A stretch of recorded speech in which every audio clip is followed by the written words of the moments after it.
Bismillahirrahmanirrahim. Assalamualaikum warahmatullahi wabarakatuh. Selamat bertemu kembali dengan channel Yus'ati Akademia. Kali ini akan kita coba bahas tentang persyaratan persiapan lulus sertifikasi dosen di tahun 2021. Apa saja yang baru dan apa saja yang perlu kita persiapkan untuk kawan-kawan dosen yang akan mengikuti sertifikasi. Kita coba simak video berikut ini.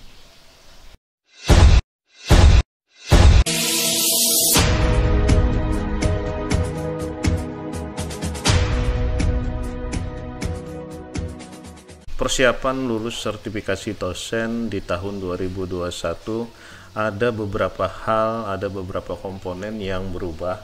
Pada syarat sertifikasi tahun 2021 ini hanya ada 3 tahapan yang perlu kita persiapkan. Dibandingkan tahun-tahun yang lalu itu banyak tahapan yang harus diselesaikan. Pada tahun ini hanya ada 3 tahapan. Yang pertama adalah pada bagian alur sertifikasi dosen ini, pada tahun 2021 ini ada 3 tahapan. Yang pertama tahapan calon dosen yang akan disertifikasi, yaitu wajib memenuhi 8 syarat portofolio. Kemudian jika telah terpenuhi 8 syarat portofolio, maka tahap keduanya adalah dosen yang disertifikasi. Pada tahap dosen yang disertifikasi ada 2 syarat yang harus dipenuhi, yaitu yang pertama adalah menyusun portofolio PDD UKT-PT atau penilaian diri dosen unjuk kerja Tridharma Perguruan Tinggi. Kemudian yang kedua adalah penilaian persepsional. Kemudian jika telah lolos pada tahap kedua ini, maka masuk ke tahap ketiga, yaitu penilaian akhir. Pada penilaian akhir ada 4 tahapan yang harus diselesaikan, yaitu penilaian dari asesor, penetapan NAP, dan penerbitan SK Serdik. Jika ketiga tahapan ini dari tahapan penetapan calon dosen yang disertifikasi, kemudian 2 dosen yang disertifikasi, dan ketiga adalah tahapan penilaian akhir terpenuhi semua, maka dosen berhak mendapat sertifikat pendidik. Baik, kita masuki pada tahap 1, penetapan calon dosen. Pada tahap 1 yaitu syarat penetapan calon dosen yang disertifikasi. Ada 8 syarat yang harus dipenuhi oleh yang akan mengikuti seleksi calon dosen yang disertifikasi. Jadi pada tahap 1 ini adalah masih penetapan calon dosen yang disertifikasi.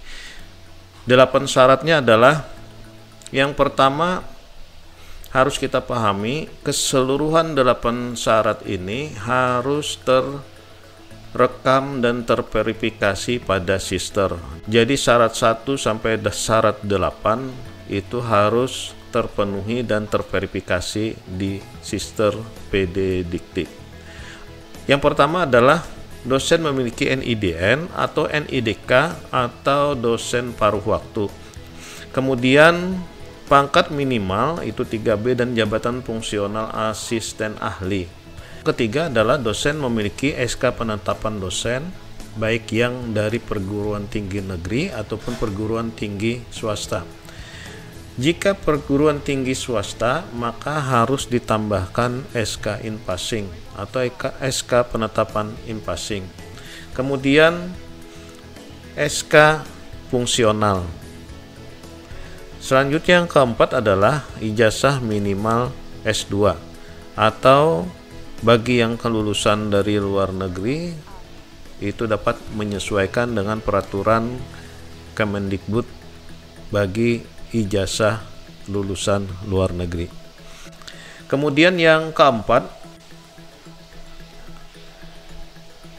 ini adalah hal yang baru bagi sertifikasi dosen tahun ini, yaitu masa kerja dosen minimal 2 tahun pada 1 Januari 2021 atau dihitung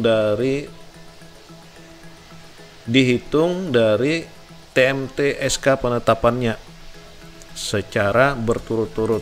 Jadi harus 2 tahun berturut-turut di universitas atau perguruan tinggi yang bersangkutan. Kemudian yang kelima adalah hal yang baru lagi persyaratannya, yaitu membuat beban kerja dosen atau membuat laporan kinerja dosen 2 tahun terakhir atau 4 semester dengan bukti laporan kinerja dosen. Pada laporan kinerja dosen ini harus diverifikasi dan disahkan oleh pimpinan perguruan tinggi. Kemudian yang ketujuh adalah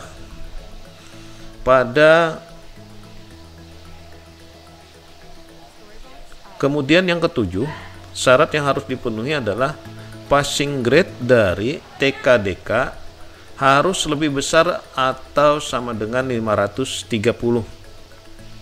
Kemudian passing grade TKBI, yaitu untuk TOEFL jenis ITP, PBT, RPDT minimal 477. Kemudian untuk TOEFL jenis CBT minimal 153. Kemudian TOEFL jenis IELTS minimal 5. Ini perlu diperhatikan untuk kawan-kawan dosen yang ingin melakukan tes TKBI untuk memperhatikan jenis-jenis TOEFL yang sesuai. Kemudian yang kedelapan adalah memiliki sertifikat pekerti atau Applied Approach atau biasa disebut dengan AA dari perguruan tinggi yang diakui Kemendikbud. Jadi pada poin 8 ini boleh melampirkan sertifikat pekerti atau sertifikat AA, salah satunya. Kemudian jika tahap 1 sebagai syarat penetapan calon dosen yang disertifikasi telah terpenuhi 8 poin tersebut, maka dosen berhak untuk masuk kualifikasi syarat dosen yang disertifikasi atau masuk pada tahap kedua. Pada tahap kedua ini yang harus dipersiapkan oleh dosen yang disertifikasi adalah: pertama, menyusun PDD UKT-PT. Yang pertama adalah pendidikan dan pengajaran, kemudian yang kedua adalah penelitian, yang ketiga adalah pengabdian pada masyarakat. Baik, coba kita bahas pada pendidikan dan pengajaran. Persyaratan yang harus dipenuhi adalah pada bagian ini, dosen yang telah dinyatakan lulus tahap pertama masuk kepada dosen yang disertifikasi di tahap kedua ini harus mempersiapkan bagian pendidikan dan pengajaran membuat 2 video. Video pertama adalah menjelaskan kuliah yang diampu, apa saja kuliah yang diampu sesuai dengan deskripsi dirinya. Pada tahun-tahun yang lalu, ini bagian yang disebut dengan bagian evaluasi diri. Jadi pada bagian ini jelaskan saja semua kegiatan kuliah yang diampu, baik dengan dari cara penyampaian kuliah, metode penyampaian kuliah, teknik penyampaian kuliah, materi kuliah, dan seterusnya. Waktunya atau durasi penyampaian di dalam video ini adalah 10-15 menit. Kemudian video yang telah selesai dibuat itu diunggah pada video berbagi, bisa melalui YouTube ataupun kanal-kanal yang lain. Kemudian yang syarat kedua yaitu membuat video proses pembelajaran sesuai dengan RPS. Pilih salah satu mata kuliah yang diajarkan sesuai dengan keahlian yang diampu. Jadi sesuaikan saja dengan jabatan fungsional Bapak dan Ibu dosen yang mata kuliah tertulis pada jabatan fungsional. Video yang dibuat berdurasi 30 menit. Video ini dapat berupa, yang pertama adalah video sinkronus. Jadi video sinkronus ini bisa dibuat video tatap muka yang melalui online. Jadi dapat menggunakan fasilitas Google Meet atau Zoom atau sebagainya untuk melakukan proses pembelajaran ini. Yang harus diperhatikan adalah sesuaikan dengan RPS yang disusun. Kemudian yang kedua, membuat video asinkronus. Untuk video asinkronus, ini video yang digunakan pada saat proses pembelajaran Bapak dan Ibu menggunakan media online, baik itu menggunakan Google Classroom ataupun LMS yang lain untuk kegiatan pembelajaran. Gunakan mata kuliah yang sesuai dengan jabatan fungsional Bapak Ibu dosen. Kemudian dari kedua video yang diunggah, pastikan untuk menyimpan linknya masing-masing. Kemudian pada bagian penelitian dan publikasi, masih di penyusunan PDD UKTPT, penelitian dan publikasi karya ilmiah. Yang pertama adalah membuat video pendek dengan durasi 10-15 menit tentang pernyataan diri dosen, topik dan roadmap penelitian. Sampaikan secara singkat dan sistematis tentang pernyataan diri peneliti, topik dan konsentrasi penelitian, dan tampilkan satu deskripsi karya penelitian yang fenomenal. Jadi dapat hasil penelitian-penelitian dari hibah bersaing atau dosen pemula atau penelitian-penelitian yang dianggap fenomenal. Yang selanjutnya adalah membuat daftar bukti penelitian dan publikasi ilmiah yang diunggah pada aplikasi Cerdos di Sister PD Dikti berupa. Yang pertama, buat daftar penelitian dan laporan penelitiannya. Yang kedua, buat daftar publikasi artikel ilmiah atau jurnal. Jadi kalau bagian pertama ini adalah bagian laporannya, kemudian yang bagian kedua ini adalah jurnal ilmiahnya. Untuk video, pada kegiatan video ini diupload pada video berbagi, bisa pada channel YouTube atau channel-channel yang lain. Kemudian bagian yang ketiga masih di penyusunan PDD UKTPT, yaitu pengabdian kepada masyarakat.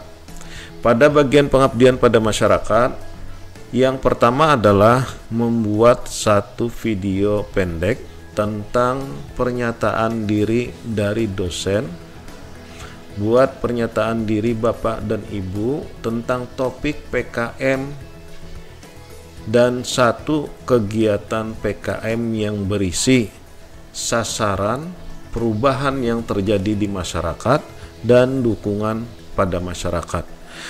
Durasi pada pembuatan video ini adalah 10-15 menit.